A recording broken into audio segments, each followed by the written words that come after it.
Hi everyone, welcome to the Bourbon Obsessed New Bourbon Releases News Podcast, your commercial-free, and therefore money-free, bourbon podcast for Monday, October 20th. I am Ed, and this week I'm joined by my usual co-host, friend, and bourbon aficionado, Dean Langdon.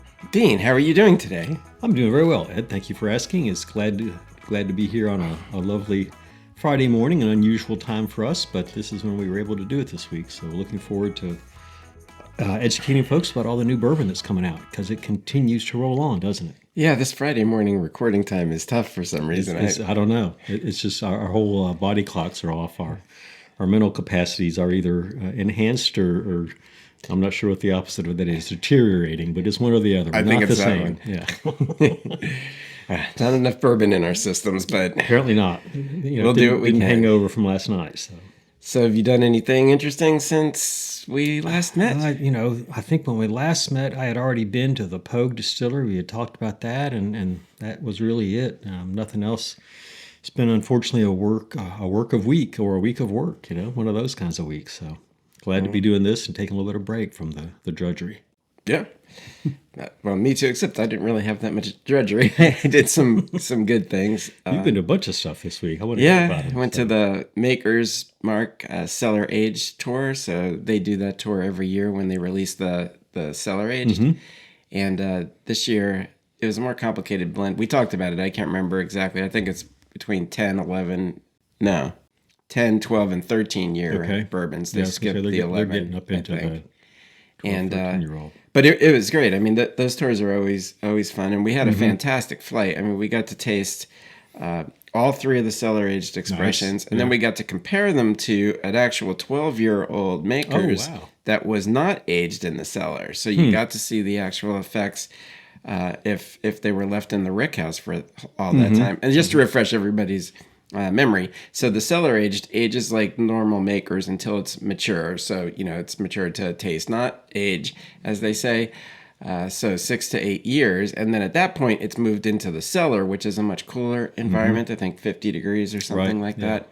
And that's where it continues to age. And they did that because they didn't want to change the natural Maker's character, which would happen if they left it in the rickhouse. It would get, the older bourbon flavors, a little more tannins and things like that. A flavor not meant for Makers. Not a Maker's taste. Right. No. And nothing bad with it. I mean, the older bourbons are great, but it's not the Maker's flavor profile. So they put it in the cellar, and then it ages, and it doesn't gain those characteristics. And we really got to see that in play by comparing. How was the 12-year-old that wasn't cellar aged? It's oakier and and a little more tannic. It was certainly good, but it totally didn't taste like Maker's. I mean, it lost all those Maker's characteristics. So they were definitely right about that. And it's interesting how they came up with a way to age their whiskey longer while maintaining their flavor profile. Yeah. And it's actually pretty clever. It really is. Yeah, that's science at work, and it's somebody really thinking through that. So I think that's really neat. Yeah. So that was very cool. And then on last night, I went to the Heaven Hill Connoisseur Circle. It had an event, which was very nice. It was at the Heaven Hill Bourbon Experience, and I did join for people that are not familiar with it. It's Heaven Hill's. A number of the distilleries have developed clubs, which I think we've talked about, and Heaven Hills is on the more pricey side, but I've been a Heaven Hill fan, so I joined it for this first year, and this was a very nice event last night. It had music, food, it had some good pours. I actually had pours of the new Chinkapin grain to glass there. Had a 16-year William Heaven Hill. Ooh, great.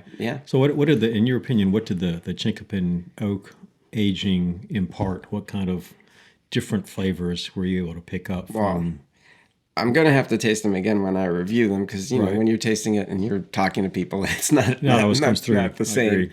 But my first impression is it seemed to add a lot more of a spicy character to the wheated bourbon, which the grain to glass wheated is not particularly spicy. No. I think of it having more of like the butterscotchy type flavors. So that was a bit of a surprise. And then it mellowed out the rye. So Wow. it sort of had the opposite effect. I'm going to have to taste it again. I mean, this Right. was just Yeah, when I'm we'll talking to people and Yeah. thinking about it. But yeah, a bit of a surprise. But yeah, they That's were neat. both Yeah. good, but Yeah. a different effect than I would have actually expected. Yeah. Well, look forward to the reviews on those because, Yeah. and I actually look forward to tasting them with you one of these days. Yeah, So well, we'll get around to that. We can do both of those things. Yeah. Alrighty, so we better dive right in. It's Yep. even though we're well into October now, the releases are still coming strong. Yep. I There's think a lot of bourbon out there, folks. 19 of them today. So we'll start with Smokeye Hill Barrel Proof Straight Rye Whiskey. It's a bold new release and the brand's first rye whiskey expression. Distilled in Lawrenceburg, Indiana, and aged for 5 years in char 2, 3, and 4 30-gallon American oak casks in Colorado Springs, this rye features a proprietary 4-grain mash bill, rye, heirloom blue corn, yellow corn, and malted barley. It's bottled at barrel proof, which it's not a big spread between the batches, 131.2 to 131.7, and the small batch release totals fewer than 1,400 cases.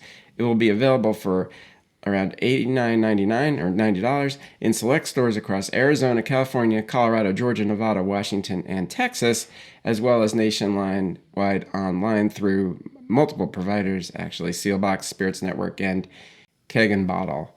And yeah, I haven't had much from Smokeye Hill. I know it got a big thing when Fred Minnick gave Fred bourbon. picked it, yeah, it won an Ascot Award, I Yeah. think, as best of one year. And so that led me to get a bottle, and I really enjoyed the small batch I had. It was a bourbon, of course. And I'm pretty sure that they, it's MGP juice, but I'm not sure where they barrel it. I'm guessing they tank it to Colorado and barrel it there in those 30-gallon barrels, which, should accelerate things. I was really happy with the bourbon. I did think it was a good bourbon. I've got a single barrel of the bourbon I haven't tapped yet, but I'd love to get a bottle of this.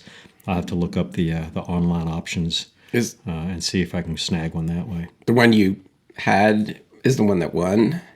Yes, I believe it was the small batch that won. I don't remember if Fred chose the single barrel or the small batch. I hope it would be the small batch because single barrels just are hard to find, right? They are what they are. There's a limit to what you can get. So that's a whole other topic for discussion. Whether single that's a whole should other ever be podcast.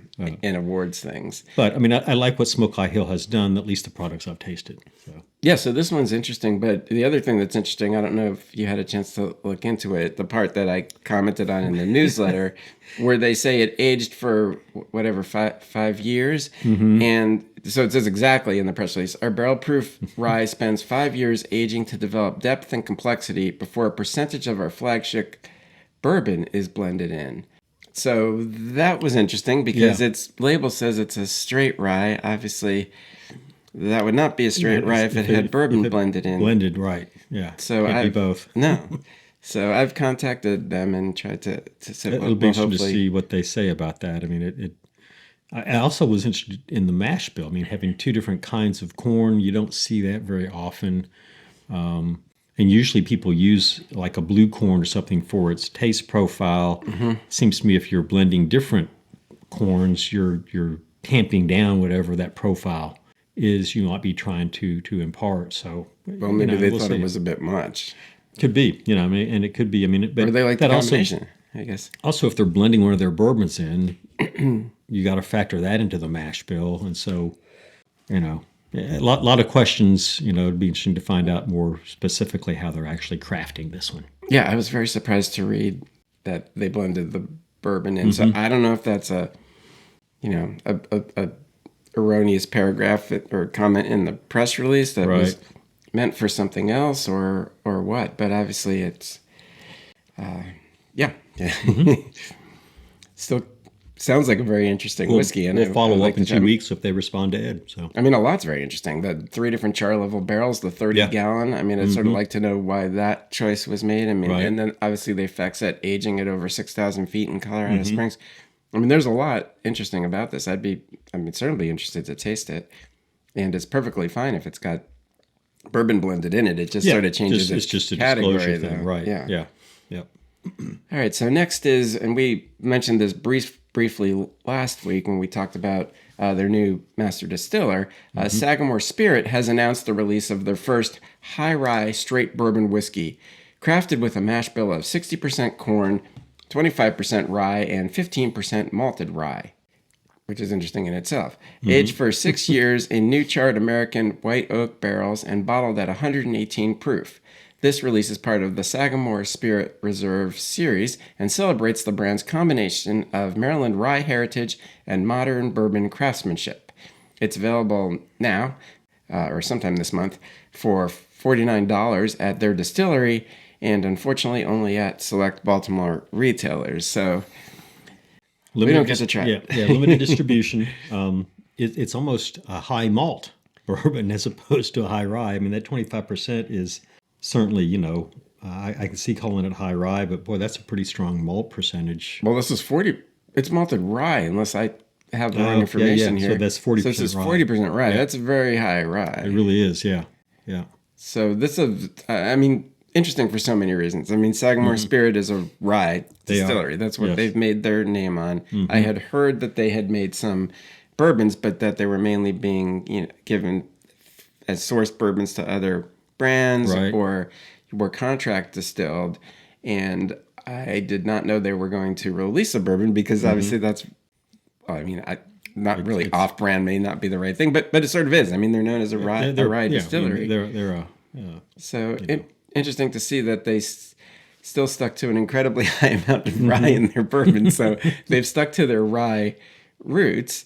Yes. Which I guess it says in the press release, combination of Maryland rye heritage and modern bourbon craftsmanship. So it is an interesting, I would love to try this. Interesting addition for them. Great price point, right? Yeah. For what it is, 118 proof. I mean, that's. I'm not thinking I'm going to be in Baltimore anytime soon, or else I'd love to try and snag a bottle of it. I know. So they didn't really say how much of it there was, if I recall. So well, I mean, we can only hope that it's like a trial thing, and if it goes over well there, it'll be a nationwide distribution. Right. Yeah, I'm not going to be anywhere near there anytime soon. But I wonder how much of it they've got laid back. That's aging, because obviously it's got to get to the right time. Yeah. And so. Anyways, it's a neat product. I'm glad to see them branch out a little bit. Yeah, no, it's very to neat. them. So everybody in Baltimore, take advantage of that opportunity because some of us are jealous. Yeah, that's us. All right. The Ingram Distillery has announced its 2025 flagship bourbon, the fifth edition in their annual release series showcasing their unique river aging process. This year's release is a micro batch blended from just 8 high-rye bourbon barrels with a mash bill of, this is up there too, 36% rye, 60% corn, and 4% malted barley. Bottled at 116.5 proof, this ultra-limited bourbon follows the recent release of their Uncharted Wheated Bourbon, which we talked about, the brand's first wheated bourbon, and their expanded distribution into Alaska and Texas, which we talked about. Ingram's been in our they've been around podcast, yes, they have. I think, every week lately. So. The suggested retail price is around $80, and it's available in Alaska, Georgia, Kentucky, Louisiana, Minnesota, Tennessee, Texas, and Wisconsin, as well as online via Sealbox. So most of the rest of the country should be able to get it. Yep. I mean, it's interesting to see, distillers put out a flagship product, no pun intended, that, this is what they're going to try and grow customer bases with, impress the experts with and that kind of stuff. So I'm glad to see Ingram doing that. They've done it. Obviously, this is, I think, the 5th year they've done it. But I'm looking forward to finding that and giving it a taste and seeing how it's working for them. They're unique in the fact that their barrels are aging on a barge in the Mississippi River. Yep. So it's nobody else is doing that, and I do think it undoubtedly affects the process of that bourbon going in and out of the wood. Yeah, I mean, it's almost akin to what we were talking about with makers earlier, and I would love to taste their land aged, which they have to have, versus right. Yeah, versus the barge river aged. Yes. Yeah, to see what the difference is. Yeah, these have always been good, and the thing about these releases is they're always very different. So they're not just picking their best barrels of their regular flavor profile. They've always go for something a little more unique when they make these. Yeah. And the price is interesting too, because as I recall, when these first came out, like, well, five years ago, weren't they 100 or over 100, and they were sort of expensive for their time, I think. I don't remember, but that wouldn't surprise me. That now they're 80, which is pretty good for a limited. It is. I mean, release. 8 barrels is not a big big quantity. That's going to be what, say 1,600 bottles at most, and probably less than that, depending on the age of the barrel. So maybe around 1,600. Yeah. So well, actually, we have a sample of that upstairs. Awesome. Look for a review eventually. All right, next is Old Commonwealth returns with D.H. Cromwell Batch 2, a 15-year Kentucky straight bourbon finished for 10 months in new charred oak barrels from Kelvin Cooperage, twice as long as their Batch 1. Using the same mash bill as the prior, 75% corn, 13% rye, 12% malted barley, this release amplifies the red fruit and creamy depth that defined its predecessor while preserving balance and avoiding being over-oaked, according to the brand. It's bottled at 105.5 proof and priced at $299, and it arrives October 23rd, alongside the forthcoming next release of their Kentucky Nectar Founders Pick 3, and that's their honey barrel finished. And you can get more details about that, and you can sign up to be a Old Commonwealth insider on their website, and that's pretty much the only way to get the older things. They sell out within minutes. I got that impression that it was sort of by subscription only type of thing, which is okay. I mean, there aren't that many 15-year-old Kentucky bourbons around, but I think we'll hopefully be seeing more as time passes. So yeah, I'm really not familiar with Cromwell, so I'd love to see. I'm sure somebody will eventually review them and give us some insights into what they've got. But I think there's some reviews out there. I mean, the thing is, other than the Kentucky Nectar, which you can see around to some degree, I mean, all of these older ones have sold out like immediately online. I mean, you can find them places. I tried one of theirs at half price at Evergreen. Evergreen. Yeah. And I tried the Kentucky Nectar there too. I think it was the first, or it might have been another pick. But yeah, you don't really see them around. So right. And what they doubled the finishing time, and so the obvious thing is, okay, can I do a vertical of the last batch and this batch and see what the differences are? That's going to be difficult to do because there's such limited releases. You can do a vertical if you can get us bottles. I mean, I don't own any of their things. Right. Yeah. So but anyway, should be good. 15 Yep. year. All right. Next is McBrayer Legacy Spirits revives one of Kentucky's historic bourbon names with the release of Old McBrayer 8-year-old bottled in bond. Aged 8 years and bottled at 100 proof, as it would have to be, this expression honors the 19th century distillery founded by Captain J.H. McBrayer and later led by W.H. McBrayer. The label bears the revived trademark, a favorite of Old Kentucky, a phrase that appeared in Old McBrayer's advertising from the 1940s and 50s, brought back to celebrate the brand's heritage and future. Crafted from a mash bill of 70% corn, 18% rye, and 12% malted barley, the batch is limited to 2,600 bottles. Their Legacy Club members receive exclusive purchase access beginning tomorrow. Oh, no, actually, the day before this podcast. 2 days before this podcast, but the day after the newsletter went out. So always subscribe to the newsletter. There you go. Right. It tells you of upcoming things. So it comes out Saturday, October 18th. And it says, interestingly, the email that came 2 days ago said 7 a.m., but the one that came yesterday said 7 p.m. I believe it's going to be 7 a.m. Right. when it releases online. And for additional information and to join the Legacy Club, you can go to the McBrayer Legacy Spirits website as well, and they'll send you an email with a code to buy it. Yeah. That's interesting. It's 8 years is a nice age statement for a bottled in bond. I know McBrayer's out there. They've got I think a pretty good story. I haven't really tried their bourbons enough to give them a thumbs up or thumbs down or a sideways on on the quality of their bourbon, but they seem to be doing fine because if they've got a club, and that's probably the only way to get this. That's a good sign, right? Actually, I saw it in a store had advertised that. I'm pretty sure it was this one had advertised that they had we're gonna have them. Oh, that's which great. is interesting. So I think the prior bottle in bond was 5 years, maybe. So I mean, it's increasing. Yes. In age, and I recently tried their spirits at the Watch Hill Proper Festival, which was in August, and it's a festival, so I can't say anything detailed, but I liked what I tried. Yeah, Is about right.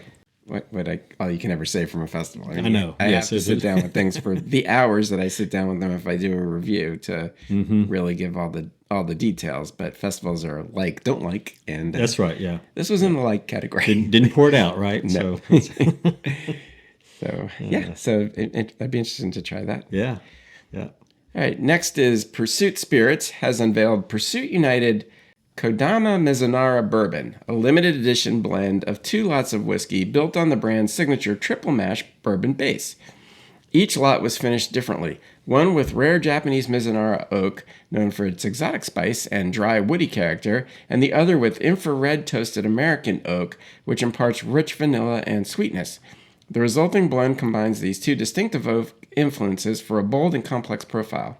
It's bottled at 117 proof and priced at around $90, and it became available beginning October 11th, so very recently, exclusively at the Pursuit Spirits Whiskey Row location. So I'm sure it's still there. I mean, it just became available. Right. So to all our Louisville listeners and watchers, run down there and grab a bottle. It didn't really say how much of it they had, but I can't imagine there's a huge amount.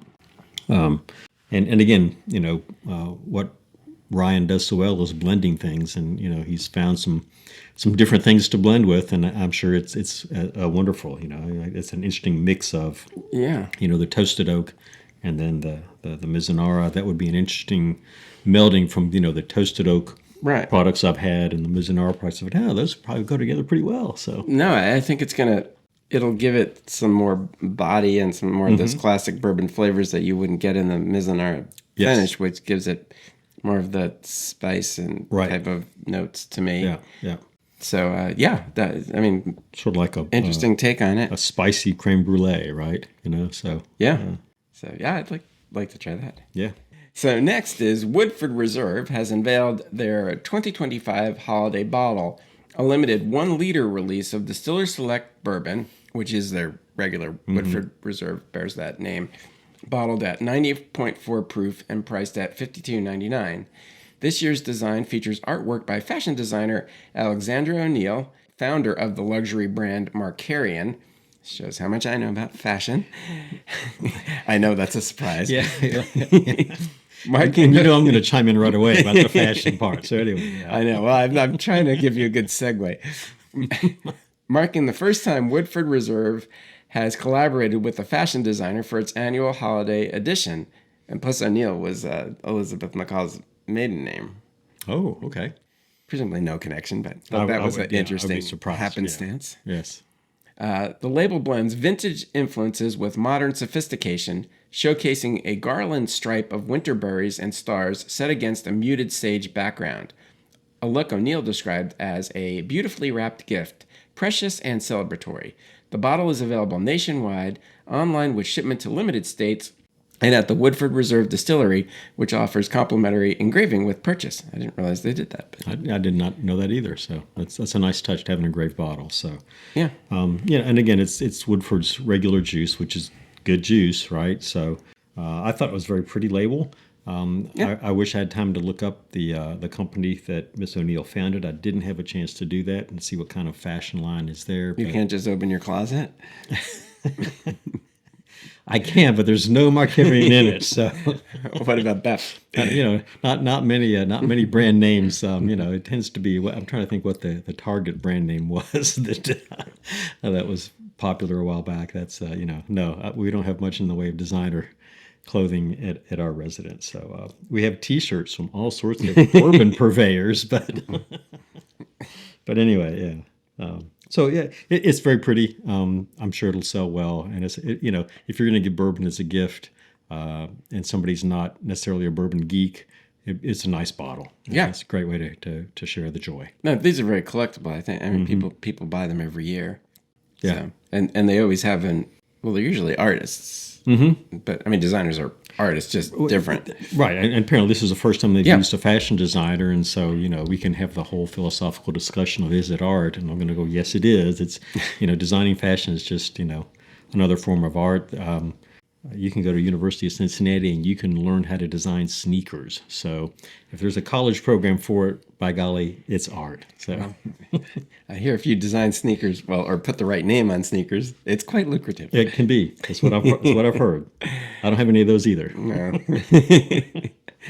All right. So Chattanooga Whiskey has announced the release of Bottled in Bond Fall 2021 Vintage, which arrived at the Chattanooga Whiskey Experimental Distillery on Thursday, October 16th, which was yesterday for us and 3 days from podcast date. Yep. For around $53, and it will show up in selected states soon after. The bourbon is a blend of 4 mash bills, and we'll just leave it at that because the mash bills are in Chattanooga's codes. Yes. And it's all distilled and barreled between July and December 2021, so the fall season, then aged more than 4 years in toasted and charred 53-gallon oak barrels. It's bottled at 100 proof in small batches of 10 to 12 barrels. The fall 2021 vintage highlights the new SB104 recipe, which adds bright spice, subtle fruit, and baked pastry richness to the series' signature profile. They describe it as taking the other 3 mash bills and brushing them with a fruit glaze and then baking them like a cake. I'm getting hungry. Limited quantities will also be available on sealbox.com. Somebody needs to make a bourbon Danish. I don't know why that hasn't happened yet. I like Chattanooga's. It's hard to believe there's not a bourbon Danish. Maybe there is, but I haven't found one. Glaze. So, yeah. But so that's what this sounds like, right? It's like, this bourbon, this is going to drink like a well, they're certainly painting that picture. They are, and they did a great job of painting that picture. Good writing. I appreciate good writing, and I appreciate good bourbon. And Chattanooga is doing that. I mean, their stuff is exemplary, I think, and I'd love to run across a bottle of this. I'll keep my eyes open for it. There's enough of it, and I think it's distributed enough so that it is possible to find this. It's not just a distillery-only thing. Yeah, and I think they even sell it in Kentucky. But I think so, yeah. I think I've seen it before. About Probably 30 right Chattanooga behind bottles behind you. I don't have this one, but I have prior But years. since it only came out yesterday, I'm not surprised. I'm not disturbed yet. So I'll give you a week, okay? All right. Well, maybe since we're not actually discussing anything from this brand on the podcast today, but you were recently there, which is why the bottle is here. That's so right. Why don't you? This is an Old Pogue product. This is called Limestone Landing. It is a bourbon. I foolishly did not write down the mash bill. It is 11 years old is the age statement, but they told me it is 2 weeks shy of 12 years old. It is a bourbon. It is 110 proof. They had, the story is they had 5 barrels that they set aside and they tried them after 6 years, 7 years, weren't happy with them. Finally, they get to 11 years, almost 12 years old, and they're going, okay, now it's ready. And so this is going to be a commemorative release. It was available at the distillery this year and will be available again next year for their sesquicentennial, because Pogue was founded in 1876, so they're going to be 150 years old next year, actually, not this year. So they're a little bit ahead of it, but it's very nice. I love the aroma is great. The taste is nice. It's got a couple of layers that I'm enjoying. It is not overly hot for the 110 proof, and it's called Limestone Landing. So, you're not going to find it in a store. You may only be able to get it on Pogue release days, which are in August, and you have to sign up, or not in August, in October, and you have to sign up for those. It might be available at the distillery. I do not know. So it's been ages since I've been up there. What kind of still do they have? It's a pot still up there. So that explains it. So they distilled this. Yeah. And so it's 11-year-old pot still. Mm-hmm. Well, it definitely has that pot still character. It's a high-rye. I mean, it's clearly a high-rye. Yeah, but bourbon, but it's But how often do you get a almost 12-year pot still bourbon? Right. Not even sure I've had one before. It retailed for $200, so that included the tax for whatever that's worth. So it's not, not a cheap bottle, but I find it very tasty. And yeah, it's very good. I'll get another one next year because it'll probably come. They're blending these barrels and proofing them down to 110, but because it's pot still, it's still got a lot of body and richness to it. Oh yeah. I mean, the interesting thing about this, I would love to put it in a blind and let people guess its age, because so many people will say pot still bourbon. They always just say it's young. They don't say it's pot still. They just say it tastes young. Yeah. And this has that character, and it's almost 12 years old, which just shows that that's what pot still bourbons. That's what it does. Taste like. You get a carryover of flavors that you don't get from a gigantic column still. I mean, not that there's anything wrong with it. They're two very different flavor profiles, and they can't be judged against each other. They're just different, right? Yeah, and yeah. So it's very good, and I don't think I've had a pot still this old ever. I'm not sure I have either. So anyway, very cool. And making my 11 o'clock Friday morning be better than I had planned. Not readily available, but if you can find a way to get to Maysville, maybe you can find a bottle. So yeah, very cool. Yeah. Next, the 2025 Heaven Hill Grain to Glass Specialty Barrel Series inaugural release includes 3 6-year-old whiskeys aged in chinkapin oak barrels, a Kentucky Straight Bourbon Whiskey and Kentucky Straight Wheated Bourbon Whiskey, both bottled at 105 proof, and a Kentucky Straight Rye Whiskey bottled at 100 proof. Each was barreled at 107 proof, similar to the grain to glass in general, and is bottled non-chill filtered. These whiskeys are an extension of Heaven Hill's grain to glass line, which is crafted from locally grown grain, a unique Beck's corn hybrid, and mash bills that set them apart from Heaven Hill's flagship whiskeys.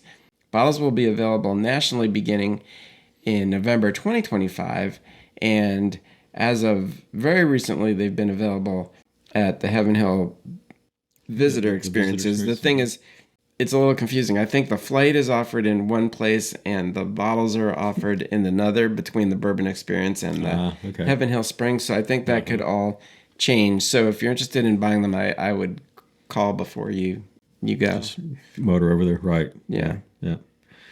Yeah. I mean, price is $129.99. Okay. Yeah. Per bottle. So that's fair.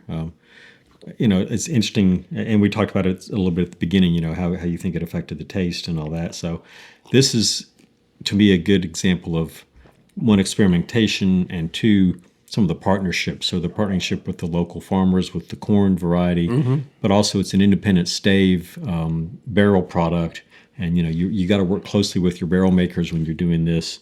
Heaven Hill tends to hit on all cylinders when it does this stuff. It's created some wonderful partnerships, and can't say enough good things about them. And looking forward to trying this product sooner rather than later. Yeah, it's and I thought I didn't even know these were coming, and it was maybe 3 years ago that they did the select stock chinkapin bourbons and ryes. Yeah. And I liked those very much. I mean, they were different. I think they were the regular bourbon and rye mash bills, but they were fairly old, as I recall, and they were aged in the chinkapin oak right from the start. So this is entirely different because they're different mash bills and different barrel entry proofs and everything.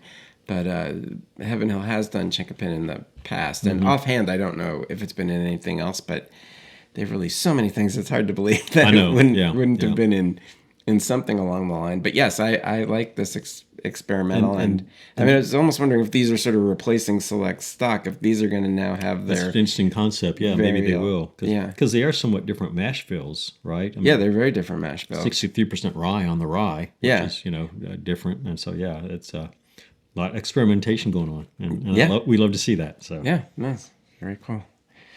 All right, moving on. Who would have thought I'd use this word twice in one podcast? But Happenstance Whiskey, Nashville's 100% women-owned and women-led whiskey company, has unveiled its first portfolio expansion with the release of Happenstance Single Barrel Bourbon.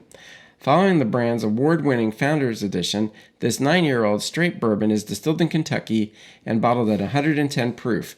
The limited edition release will be available for around $90 at select retailers, bars, and restaurants in Tennessee, Florida, Georgia, South Carolina, and Texas, as well as online with nationwide shipping. You familiar with I am Happenstance? no, I was going to say I am not familiar with Happenstance. Where are they physically operating? If you know. Well, it says it's Nashville's. Well, there you go. See, I skimmed right past that. So, yeah. So I'm going to go with Nashville. Yeah. Okay. I'll go with that too. So we'll have to visit. I haven't visited that. You've been to Nashville. Have you ever been to their facility? I don't even know if they have it open, I don't open to know the public. Right? either, They're not, honestly. maybe not public facing. So. No, I was not familiar with them, and I did not try their, or was even real. I feel like I've heard the name, but that's about it. I've not tried that original Founders Edition. Well, and good that they're expanding their product line. You know, it's a tough market to be expanding a product line in, but let's hope it works for them. And, you know, single barrels tend to, at least historically, do well. So. Well, I thought their pricing was actually sort of interesting because the Founders Edition, which is, I think it's 4 to 5 years or something, okay. and it's under 100 proof, and it was priced around $50. But the 110 proof 9-year-old is priced around $90, which is a reasonable price for it, whereas the other one's a little bit high. So I thought that was interesting. Yeah. I'll keep an eye out for that one on the shelves. So, except it's not going to be distributed in Kentucky. Yeah, it's not on I'll keep an eye out on the online shelves. When you're passing through Tennessee, which is not far. No, it's not. It's not. Yeah. All right. Our next one is the James B. Beam Distilling Company has released Old Overholt Extra Aged Cask Strength 12-Year Rye, a limited edition unfiltered Kentucky-style rye whiskey. Distilled and barreled in the spring of 2013, it was aged 12 years across 4 warehouses in Claremont, Kentucky. Bottled at cask strength ranging from 53 to 65% ABV, so up to 130 106 to 130, right? Yeah. And priced at $109.99, so around $110 for a 750 milliliter bottle. This release marks the oldest expression in the Old Overholt Extra Age Cask Strength series to date, following previous 10 and 12-year-old editions. And I had no idea this was coming either. And what's unusual is they're usually released at the distillery like a month or two before the press releases ever come out. This is one of the first times that the press release has come out before the juice. Yeah, and I mean it could be at the distillery. I don't know. I mean I've been there in the last month, I think, and I wasn't there then because I've got the 10-year and the 11-year, so I'm going to have to find a bottle of the 12-year, right? And I'll probably just go to the distillery and get it. But I was there 2 weeks ago, I think. Not even. Wasn't there? So, no. Yeah. So. And I don't know that this. I assume it sells out, but I don't think it's such a limited run that they sell out all that quickly. No, because the 11 years still been there. Yeah. So it's a. I like the product. I like their Old Overholt, and the cask strength is really good. So I wonder how much of they have laid back and how many years we're going to get. Are we going to end up with a 15-year? Well, I don't know. It looks like it keeps going. It does, and like to your point, that's old for a rye. See and if it's cask strength, which it clearly is, they're not proofing it down. There's a chance there you're going to get some off flavors, at least for some people, because of the age and the heat behind it. So so I had to refresh my memory about this, but when they came out with an 11-year, for as far as I know, the first time, it was a number of years ago, and it was only or was it Ohio and Pennsylvania, or Pennsylvania and Maryland? It was only released in 2 states, which was odd. I think maybe it was Ohio and Pennsylvania. And so we went to Pennsylvania to get it, and I was actually drinking some of that the other day before this press release came out, coincidentally. But that, I believe, was only 90 proof or 90-something proof. Okay. So the barrel strengths, I know there was a barrel strength that came out roughly the same time, but I believe it was younger. I want to say it was 114 proof, but I could be making things up. Because they have a 114 proof product. Yeah. Right, a regular product. So, yeah. But they put out that Monongah Healer rye too, but that was available nationally, not just in a couple states. And that's a different mash product. Yeah. So yes. So these 10, 11, and 12, that would certainly suggest it's going to keep going. Yeah. And a pretty stout proof point. So more bang for your buck. Yeah. No. That's a fair price too. $110 for especially for the 130 proof one. I mean, that's a pretty big range. Yeah. All right, so next is Russell's Reserve introduces the fourth release in their single rickhouse collection, Camp Nelson E, aged in one of the distillery's coolest rickhouse environments. Built in 1946 and located near the Kentucky River, Camp Nelson E offers shade, airflow, and a unique microclimate. Master distiller Eddie Russell selected barrels exclusively from the fifth floor, known for slow, nuanced aging. The 2025 release is bottled at 128 proof, the highest for any Russell's Reserve bottling, and it's non-chill filtered. It says now available in select U.S. markets and at the Wild Turkey Visitor Center. That's according to the press release, but I have not heard anything or seen this. For $300 for a 750 milliliter bottle. It's also going to be featured as part of a special vertical tasting of the single Rickhouse collection, which would be pretty cool, on October 27, 2025, hosted by Associate Master Blender Bruce Russell. But if anybody's even aware when those tickets go on sale, I believe they're going to disappear within seconds. Right, yeah, I would love to do that. If I'm not mistaken, that's on Monday night, but hey, sometimes you have to sacrifice when you can do a vertical of some single Rickhouse Wild Turkey. Yeah, that'd be very cool tasting to taste the difference between them. No kidding. Yeah, and this is a neat. This is going to be aged so differently than a lot of their other products based on where it was. Just a cooler Rickhouse, shaded, all that kind of stuff. To your point earlier about Maker's Mark and how the cellar aged is aged in the cellar versus a regular. If you're not aged in the cellar, this is sort of the flip of that, right? Here's something that's in the cooler, shaded rickhouse up on the fifth floor. So, I'd love to see what that does to the Russell's Reserve. I thought it was interesting how they said the fifth floor was cooler. I mean, obviously it would seem like the first floor, but maybe it's the airflow in there and the way it gets the breeze. It's apparently a dirt floor in that particular rickhouse, and so who knows? I can't imagine it's warmer on the first or second level, but certainly much cooler than some of their other rickhouses that aren't shaded, that aren't getting that airflow. Apparently, this is close enough to the river, the Kentucky River, that it's helping generate more airflow through there. I was trying to picture where that one is. They're basically on the hill across the street from the Camp Nelson Cemetery. Yeah. And most of them are exposed, but I didn't think that field of rickhouses went all the way down to the water. I don't know either, but this one apparently is not exposed, and maybe it's not down by the water, but if you go down the hill a little bit, different microclimate. And, a lot of things, microclimates change what happens to bourbon. So. Yeah. No, definitely. I'd like to try it. I'd love to do the vertical tasting. Yeah. Keep an eye out for tickets. I wonder if they come with bottles of each. That would be fairly expensive. Yeah. All right.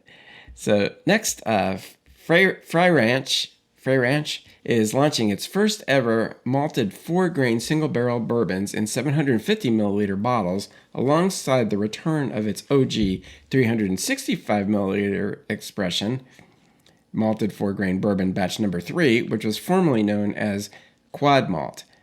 I had to read this multiple times to get this. It's fairly confusing, but so they're all 4-grain. It's just originally it had a different name and only came in 375s. Mm-hmm. So both use the same mash bill as the flagship 4-grain straight bourbon, with all 4 grains, corn, rye, wheat, and barley, malted on-site using Colby Frey's custom-made malt drum. 2 barrels, $30.41 and $5.99, will be available online beginning, again, if you got the newsletter, it's today at 10 a.m. Pacific time. Unfortunately for the podcast, this is October 17th that we're recording, so they will probably be gone, but you never know. With the third barrel, 3043, released in the Frey Ranch tasting room on Saturday, October 18th. There's your chance, folks. Well, although even that's before the podcast. Before the podcast, but the newsletter people get a good jump. They're on top of it. Yeah. Subscribe to everything I have. It's money free, folks. It's money free. It is. The 750 milliliter single barrels are bottled at 131.06 to 133.13 proof and range in age from 6 years 3 months to 8 years 9 months for $114. while the 375 milliliter batch 3 is priced at $59. And it didn't specifically say the proof of that, but I think the prior quad malts were significantly lower. I think around 90 or something like that. That would make sense, right? So that would explain that. I mean, Frey Ranch they're creating a great name for themselves. They're one of the original grain to glass. They do it right, and hopefully they keep on laying back more so that over time, there's more of their product available and more readily available. But if you can run across this, you should get it. Yeah, well, I mean, we could actually get these online. Yeah. Maybe. Because otherwise they don't sell here. Right. Yeah. 10 a.m. PT. Let's see. That's we got plenty of time. We got 45 minutes. We can. True. All right. So we went through these last week, but since this is our new releases, we will just run through them again. So Buffalo Trace unveiled this year's 2025 Buffalo Trace Antique Collection, BTAC, celebrating its 25th release and introducing E.H. Taylor Bottled and Bond as a new permanent edition alongside its 5 legacy expressions. All bottles carry a suggested retail price of $149.99, so $150. They can't get rid of the penny soon enough. No, exactly. Yeah. So the 2025 expressions include E.H. Taylor Bottled and Bond Bourbon, aged 15 years, 4 months, and bottled at 100 proof. Eagle Rare 17-year-old bourbon, aged 18 years, 4 months, bottled at 101 proof. George T. Stagg Bourbon, aged more than 15 years, 4 months, bottled at 142.8 proof. Sazerac 18-year-old Rye, aged 18 years, 5 months, bottled at 90 proof. Thomas H. Handy Rye, aged over 6 years and bottled at 129.8 proof. And William LaRue Weller Bourbon, aged 14 plus years and bottled at 129 proof. And this edition of the Taylor is the first new addition to BTAC in nearly 2 decades, and the first time a E.H. Taylor has been permanently included. Well, there's been a lot of press about that. My mouth is watering over that Stag at 142 proof, and the actually the William LaRue Weller, 14 years at almost 130. That's bound to be tasty also. So. Yeah, I mean, it's always. I mean, the Stags are usually my favorite. It seems to be everybody's favorite. They're the go-to. But none of these are going to be bad bourbons. Let's be honest. So especially because 2 of them are ryes. Right. So yeah, it'd be interesting. I mean, not sure we're going to have the opportunity to try all of these. Maybe we'll get to try some of them somewhere along the line. Yeah, you're looking at a cool $1,000 if you could find them all and get them all. So not that it's not worth it, but it's an investment. So, well, if you can find them at retail price, that's right. Yeah. Good luck. Take a lot. Yeah. All right. So this last one just appeared in a Facebook page late yesterday. So we'll include it. So Prohibition Craft Spirits, which is the team behind what most people know as Nulu Whiskey, has announced the launch of Hazelbaker, which is their family last name, high-proof 7-year Kentucky Straight Bourbon, a single barrel. I believe it is because there was another. This is all just from a Facebook, so it's not like press release. But there was a prior release that referred to what I think is this bourbon and said they were single barrels. So I think they're single barrels. Mash bill of 78% corn, 10% rye, and 12% malted barley. And this bourbon was aged for over 7 years in char 3 barrels, first spending more than 6 years on the 5th or 6th floor of a rick house, presumably at the distillery where it was distilled, before undergoing heat cycling in Prohibition Spirits' own warehouse where it was aged to its maturity. Bottled at cask strength, which is typically above 130 proof, but it's going to vary, of course, because they're presumably single barrels. The bourbon will reportedly retail for around $75 and makes its debut, well, today for newsletter. I feel like a broken record, but they all are coincidentally being released the same day that the newsletter came out, Friday, October 17th. But this will be around, I don't think, and it will be going to stores as well. So yeah. That's a great price point for a single barrel in that proof. Yeah. And that age, right? I mean, that's a deal. Yeah. So I look forward to trying this. I've heard the Hazelbaker name before, and I didn't really associate it with the Nulu and the Prohibition spirits, so I'm glad you drew that connection for me. Well, it went on their 2 bottled in bonds that had come out over the last, I lose track of time, but it's not more than 2 years those have been around. Okay. So, so interesting. Yeah, that's neat, yeah. A recent find from Facebook, so you got to scour all the sources for this stuff, folks, and it does, trust me. So, but I'm not over scouring because we already have too many on our. We do. Quite a few on the list. Right. All right. So, anything to add? No, I think it's been a wonderful week. Looking forward to the next week and seeing what it brings, and we'll be back in a week or so with distillery news, right? So, we will. Yeah. All right, so that about does it for this episode. I hope you've enjoyed this edition of the Bourbon Obsessed New Bourbon Releases News Podcast, your commercial-free and therefore money-free bourbon podcast. Please be sure to join us next Monday for our Bourbon and Distillery News Podcast. I'm sure we'll have a lot to talk about. Also, be sure to like and follow us at your preferred podcast provider so that you don't miss an episode. And don't forget to tell all your friends, too. You can also head over to bourbonobsessed.com to check out some of our over 350 bourbon reviews and over 50 distillery write-ups. While you are there, you can also sign up to have my newsletters delivered directly to your inbox. Finally, I can be found on Instagram at bourbon_obsessed and on Facebook at bourbon obsessed, and would love for you to follow me there as well. Dean, where can they find you? People can find me on Instagram at Dean of Bourbon with underscores, and there's not a lot of content there, but I keep trying to add to it, and love to have people interact with me there. Sounds good. All right, everybody. Thanks for joining us. Cheers. Cheers.